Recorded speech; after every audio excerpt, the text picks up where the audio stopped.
ഹരേ കൃഷ്ണ. എല്ലാവർക്കും മാധവത്തിലേക്ക് സ്വാഗതം. ശ്രീരാമചന്ദ്രനും ലക്ഷ്മണനും ലങ്കയിൽ എത്തിച്ചേർന്നു എന്ന് നമ്മൾ പറഞ്ഞു. അദ്ദേഹത്തിൻ്റെ കൂടെ വിഭീഷണനുണ്ട്, വാനരന്മാർ അവരെല്ലാവരും ഉണ്ട്. രാവണൻ ചാരന്മാരെ നിയോഗിച്ച കാര്യം നമ്മൾ പറഞ്ഞു. ചാരന്മാരെ രാമൻ വധിച്ചില്ല. തങ്ങളെപ്പറ്റി, തങ്ങളുടെ സൈന്യശക്തിയെപ്പറ്റി രാവണനോട് പറയുവാനായി രാമൻ ചാരന്മാരെ എല്ലാവരെയും നിയോഗിച്ചു. അങ്ങനെ രാമൻ്റെ ശക്തി രാവണൻ അറിയുന്നു. പിന്നീട് ഓരോരുത്തരായി യുദ്ധം ചെയ്യുന്നതിനായി രാമൻ്റെ അടുക്കലേക്ക് വരികയാണ്. അതിൻ്റെ ഇടയിൽ വാനരന്മാർ രാവണൻ്റെ കൊട്ടാരം ആക്രമിക്കുകയും അംഗദൻ എന്ന വാനരൻ രാവണൻ്റെ കിരീടം തട്ടിയെടുത്തുകൊണ്ട് വന്ന് രാമൻ്റെ സന്നിധിയിൽ സമർപ്പിക്കുകയും അത് രാവണന് വലിയ ദോഷം ഉണ്ടാക്കുകയും വലിയ അപമാനം സൃഷ്ടിക്കുകയും ചെയ്തു. അങ്ങനെ നിരന്തരം വാനരന്മാരുടെ ശല്യം സഹിക്കവയ്യാതെ അവർ യുദ്ധത്തിനായി, അസുരന്മാർ യുദ്ധത്തിനായി രാമൻ്റെ അടുക്കലേക്ക് വരികയാണ്. കുംഭകർണൻ രാമനുമായി യുദ്ധം ചെയ്യുന്നു. രാമബാണമേറ്റ് കുംഭകർണൻ സ്വർഗലോകത്തിലേക്ക് പോവുകയും ചെയ്യുന്നു. അനുജൻ്റെ സഹോദരൻ്റെ മരണവാർത്തയറിഞ്ഞ് രാവണൻ കരയുകയാണ്. തല തല്ലി കരഞ്ഞു എന്ന് വേണമെങ്കിൽ പറയാം. ഞാൻ സഹോദരനല്ല, കാലനാണ്, എൻ്റെ അനുജൻ്റെ മരണത്തിന് ഉത്തരവാദി ഞാനാണ് എന്നൊക്കെ പറഞ്ഞാണ് രാവണൻ വിലപിക്കുന്നത്. അതിനുശേഷം രാവണൻ്റെ പുത്രന്മാർ യുദ്ധത്തിന് പോകുന്നു. അവരെല്ലാവരും യുദ്ധത്തിൽ പരാജിതരാകുന്നു. രാജാവിൻ്റെ, അതായത് രാവണ മഹാരാജാവിൻ്റെ 4 പുത്രന്മാരും 2 സഹോദരന്മാരും മരണപ്പെട്ടു. അവരിൽ 5 പേരെ കൊന്നത് വാനരന്മാരായിരുന്നു. രാവണൻ്റെ ഒരു പുത്രനാണ് അതികായൻ. അദ്ദേഹം മാലിനി എന്ന രാവണൻ്റെ ഭാര്യയുടെ പുത്രനാണ്. അതായത് മാലിനിയിൽ രാവണനു ജനിച്ച പുത്രനാണ് അതികായൻ. വലിയ യുദ്ധതന്ത്രജ്ഞനായിരുന്നു അതികായൻ. ഈ അതികായനെ വധിച്ചത് ലക്ഷ്മണനാണ്. അങ്ങനെ ഓരോരുത്തരായി മരണപ്പെടുന്നത് കണ്ടപ്പോൾ ഇന്ദ്രജിത്ത് യുദ്ധം ചെയ്യുന്നതിനായി തയ്യാറായി. ഇന്ദ്രജിത്ത് യാഗശാലയിൽ എത്തിച്ചേരുകയും യജ്ഞശാലയിൽ എത്തിച്ചേരുകയും അവിടെ യുദ്ധവിജയത്തിനായി ഒരു യജ്ഞം നടത്തുകയും ചെയ്യുന്നു. കറുത്ത ആടുകളെ ബലി കൊടുക്കുന്നു. അങ്ങനെ അഗ്നിദേവനെ പ്രസാദിപ്പിച്ചിട്ടാണ് ഇന്ദ്രജിത്ത് യുദ്ധം ചെയ്യാനായി പോകുന്നത്. അങ്ങനെ ഇന്ദ്രജിത്ത് രഥത്തിൽ ചാടിക്കയറുന്നു. കിരീടവും വെൺകൊറ്റക്കുടയും അദ്ദേഹത്തിൻ്റെ ശിരസിനെ അലങ്കരിച്ചു. അതിനുശേഷം കിഴക്കേ ദ്വാരത്തിൽ ഇന്ദ്രജിത്ത് കുതിച്ചെത്തുകയാണ്. അവിടെ നിൽക്കുന്നത്, അതായത് ലങ്കയുടെ 4 വശത്തുള്ള ലങ്ക എന്ന ആ ഒരു മഹാനഗരത്തിൻ്റെ മധ്യത്തിലാണ് രാവണൻ്റെ കൊട്ടാരം. അതിനു ചുറ്റും വലിയ കോട്ടയുണ്ട്. 4 വാതിലുകളുണ്ട്. ഈ 4 വാതിലുകളിലും യുദ്ധം നടക്കുന്നുണ്ട്. ഓരോരോ വാനരന്മാരുടെ സേനാ നായകത്വത്തിലാണ് അവിടെ സൈന്യം നിലയുറപ്പിച്ചിരിക്കുന്നത്. അങ്ങനെ ഈ കിഴക്കേ ദ്വാരത്തിൽ ഇന്ദ്രജിത്ത് എത്തിച്ചേർന്നു. അവിടെ നീലൻ എന്ന് പറഞ്ഞ ഒരു വാനരൻ്റെ സേനയാണ് നിൽക്കുന്നത്. ഇന്ദ്രജിത്തിനെ കണ്ടപ്പോൾ തന്നെ ഈ കുരങ്ങന്മാരെല്ലാവരും പേടിച്ചുപോയി. അവരൊക്കെ ഓടി ഒളിക്കുകയാണ് ചെയ്തത്. അത് കണ്ടപ്പോൾ ഇന്ദ്രജിത്ത് ഉറക്കെ ചിരിച്ചു.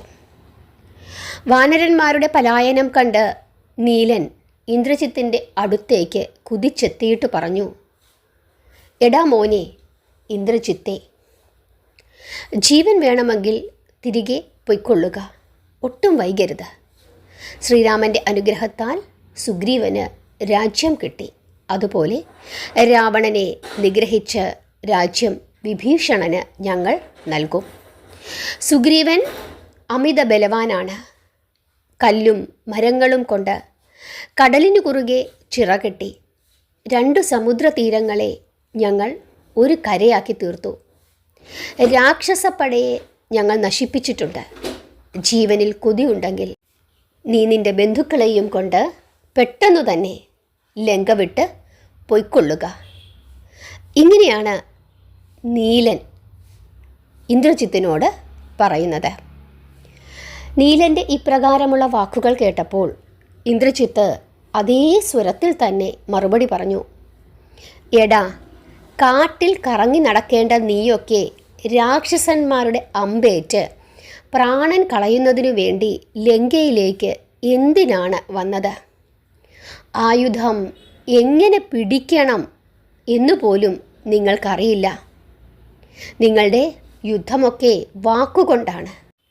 കുറേ കല്ലും മരവുമൊക്കെ വലിച്ചെറിഞ്ഞുകൊണ്ട് യുദ്ധം ചെയ്യുന്ന നിങ്ങളെ എനിക്ക് യാതൊരു പേടിയും ഇല്ല. അതുകൊണ്ട് നീ അധികമൊന്നും ഇവിടെ കിടന്ന് പ്രസംഗിക്കണ്ട എന്ന് കളിയാക്കിക്കൊണ്ട് ഇന്ദ്രജിത്ത് പറയുകയാണ്. അതിന് കാരണം ഈ കുരങ്ങന്മാരുടെ യുദ്ധമെന്ന് പറയുന്നത് ആയുധം കൊണ്ടല്ല. അവർ രാക്ഷസന്മാരോട് ഏറ്റുമുട്ടുന്നത് കമ്പുകൾ പറിച്ച് അല്ലെങ്കിൽ മരങ്ങളൊക്കെ പറിച്ചിട്ട് പിഴുതിട്ട് ഈ അസുരന്മാരുടെ നേർക്ക് എറിയുകയാണ്. കല്ലും മരങ്ങളും കമ്പുകളും ഒക്കെ അവരിങ്ങനെ എറിഞ്ഞിട്ടാണ് ഈ അസുരന്മാരോട് യുദ്ധം ചെയ്യുന്നത്. അതുകൊണ്ടാണ് അങ്ങനെ പറഞ്ഞത്. കാരണം ആയുധങ്ങൾ ഉപയോഗിക്കാനായിട്ട് ഇവർക്ക് അറിഞ്ഞുകൂടാ. അങ്ങനെ ഇങ്ങനെ കളിയാക്കിയിട്ട് ഈ വാനരന്മാരെ ഇങ്ങനെ കളിയാക്കിയിട്ട് ഇന്ദ്രജിത്ത് ഈ നീലൻ്റെ നേർക്ക്, നീലൻ്റെ നെഞ്ചിനു നേരെ ഇരുമ്പുലക്ക പ്രയോഗിച്ചു. നീലൻ കോപത്താൽ ചുവന്ന മുഖത്തോടുകൂടി ഇങ്ങനെ പറയുകയാണ്. നീ മരിക്കും മുമ്പ് തന്നെയാണ് നിന്റെ ചെറിയച്ഛൻ കുംഭകർണൻ മരിച്ചത്. എന്തായാലും നീ രാക്ഷസ ജാതിയാണല്ലോ. നീ ജീവനോടെ ഉള്ളപ്പോൾ തന്നെയാണ് നിന്റെ സഹോദരന്മാർ മരിച്ചത്. എത്രയെത്ര രാക്ഷസന്മാർ ഉണ്ടായിരുന്നു സഹായത്തിന്. ഞങ്ങൾ കുരങ്ങന്മാരുടെ യുദ്ധം കൊണ്ട്, ഞങ്ങളുടെ യുദ്ധത്താൽ നിങ്ങളിൽ എത്ര പേരാണ് മരിച്ചത്?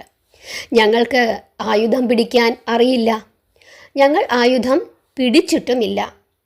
പക്ഷേ ഞങ്ങൾ കാരണം നിന്റെ അച്ഛന് ഉറക്കമില്ല എന്ന് നീ മറക്കരുത്. ഇങ്ങനെ നീലൻ ഇന്ദ്രജിത്തിനോട് പറയുന്നു. നീലൻ്റെ വാക്കുകൾ കേട്ട് ഇന്ദ്രജിത്ത് കോപിച്ചു. നീ ജീവിച്ചിരുന്നാലല്ലേ വിഭീഷണനെ രാജാവാക്കാൻ സാധിക്കുകയുള്ളൂ. ഇങ്ങനെ പറഞ്ഞിട്ട് കുതിച്ചുയർന്ന് ഇന്ദ്രജിത്ത് മേഘത്തിൽ മറഞ്ഞു നിന്നുകൊണ്ട് യുദ്ധം ചെയ്യുവാൻ തുടങ്ങി. ആകാശത്തിൽ നിന്ന് വാളും കുന്തവും വേലും മഴ പോലെ താഴേക്ക് വീണു. നക്ഷത്രങ്ങൾ കൊഴിഞ്ഞു വീഴുന്നതുപോലെ അവ വാനരന്മാരെ കൊന്നു തുടങ്ങി. കുരങ്ങന്മാരുടെ ശരീരത്തിൽ നിന്നും ചോര ഒഴുകി. അവർക്ക് കൈകാലുകൾ നഷ്ടപ്പെട്ടു. നിരവധി കുരങ്ങന്മാർ ഭൂമിയിൽ കമഴ്ന്നു കിടന്ന് ജീവൻ നിലനിർത്തുവാൻ ശ്രമിച്ചു.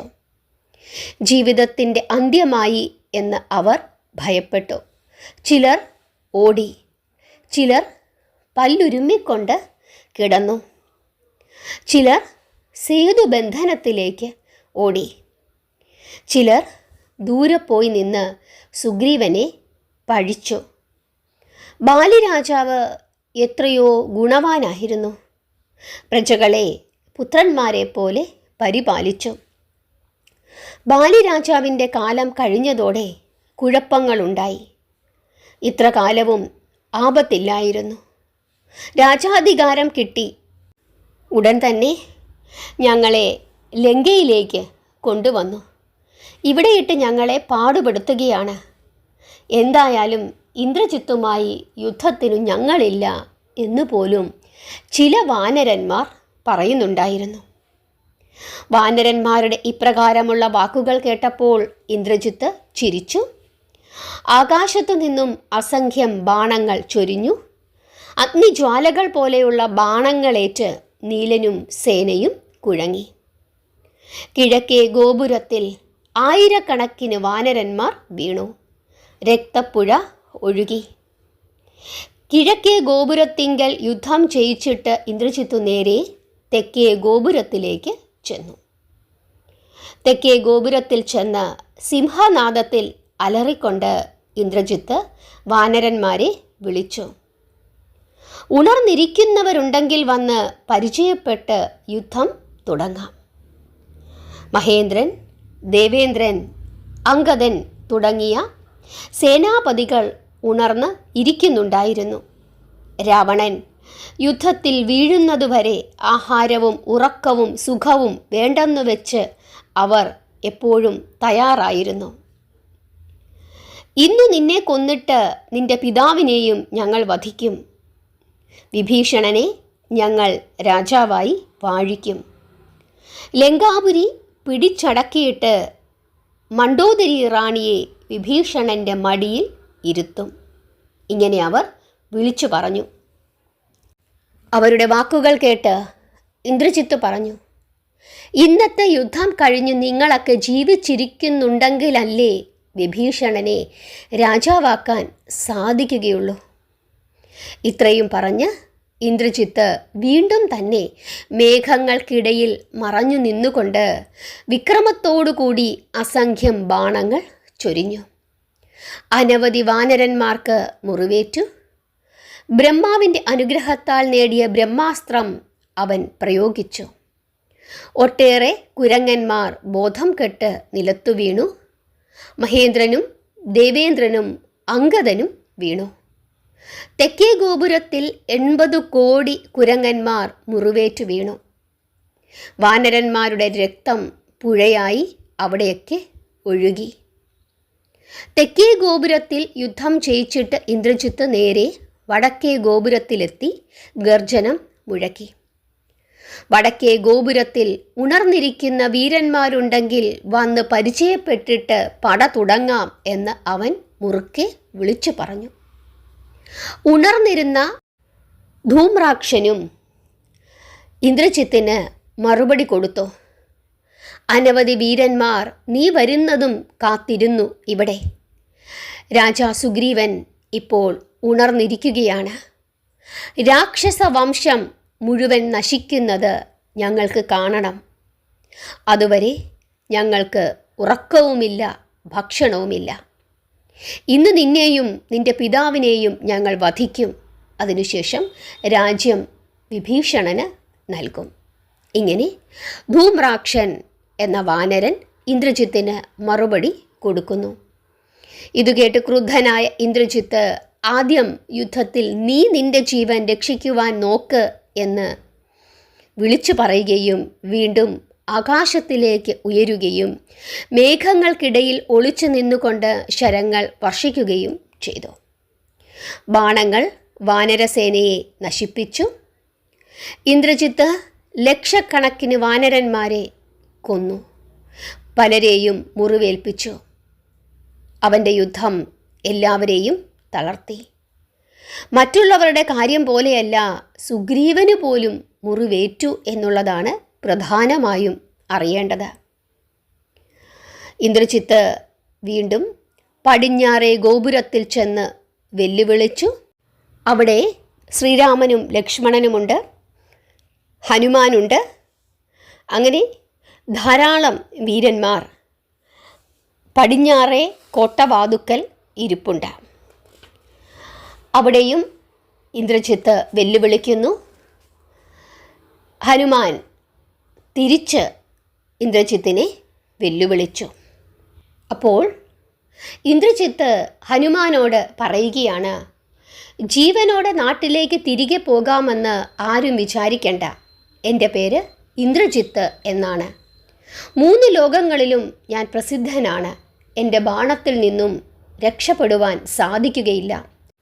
ഇങ്ങനെ പറഞ്ഞിട്ട് ഇന്ദ്രജിത്ത് വീണ്ടും ആകാശത്തിലേക്ക് ഉയരുകയും മേഘങ്ങൾക്കിടയിൽ മറഞ്ഞു നിന്നുകൊണ്ട് യുദ്ധം ചെയ്തു. ആ യുദ്ധത്തിൽ ശ്രീരാമനും ലക്ഷ്മണനും മുറിവേറ്റു. ഇരുമ്പുലക്കയും മുൾത്തടിയും ഗദയും ശൂലവും ആകാശത്തു നിന്ന് 4 പാടും ചീറിപ്പാഞ്ഞ് വന്നുകൊണ്ടിരുന്നു. കൊല്ല് എന്ന് പറഞ്ഞുകൊണ്ട് പടയാളികൾ പലവിധ ആയുധങ്ങളും പ്രയോഗിച്ചുകൊണ്ട് മുന്നേറി. ഇന്ദ്രജിത്തിൻ്റെ ബാണമേറ്റ് ലക്ഷ്മണൻ ശ്രീരാമൻ്റെ സമീപത്ത് വീണു. പിന്നീട് രാവണപുത്രനായ ഇന്ദ്രജിത്തിൻ്റെ ബാണമേറ്റ് ശ്രീരാമനും ആ യുദ്ധഭൂമിയിൽ വീണു. 4 ഗോപുരത്തിലുമുള്ള സൈന്യത്തെയും ശ്രീരാമനെയും വീഴ്ത്തിയിട്ട് ഇന്ദ്രജിത്ത് രാവണൻ്റെ അടുക്കലേക്ക് മടങ്ങിപ്പോയി. ചന്ദനകളഭവും പട്ടുതോരണവും പാരിജാത പുഷ്പവും എല്ലാം കൊണ്ട് അലങ്കരിച്ച രാജ്യസന്നിധിയിൽ ചെന്ന് അച്ഛനെ നമസ്കരിച്ചിട്ട് അന്നത്തെ സകല യുദ്ധ വിവരങ്ങളും രാവണനെ അറിയിച്ചു. സകല സൈന്യവും ശ്രീരാമനും വീണു കഴിഞ്ഞിരിക്കുന്നു. ലക്ഷ്മണനും സുഗ്രീവനും ജാംബവാനും ഹനുമാനും നീലനും എല്ലാവരും വീണു കഴിഞ്ഞു. സമുദ്രതീരം വരെ നിരന്നു കിടക്കുന്ന വാനരദേഹങ്ങൾ. ഇന്നത്തെ യുദ്ധത്തിൽ ശത്രുപക്ഷത്ത് ഒരാൾ പോലും ബാക്കി ഉണ്ടായില്ല. ഇനി സുഗ്രീവൻ എന്ന വാനരനെ ഭയപ്പെടേണ്ട കാര്യമില്ല.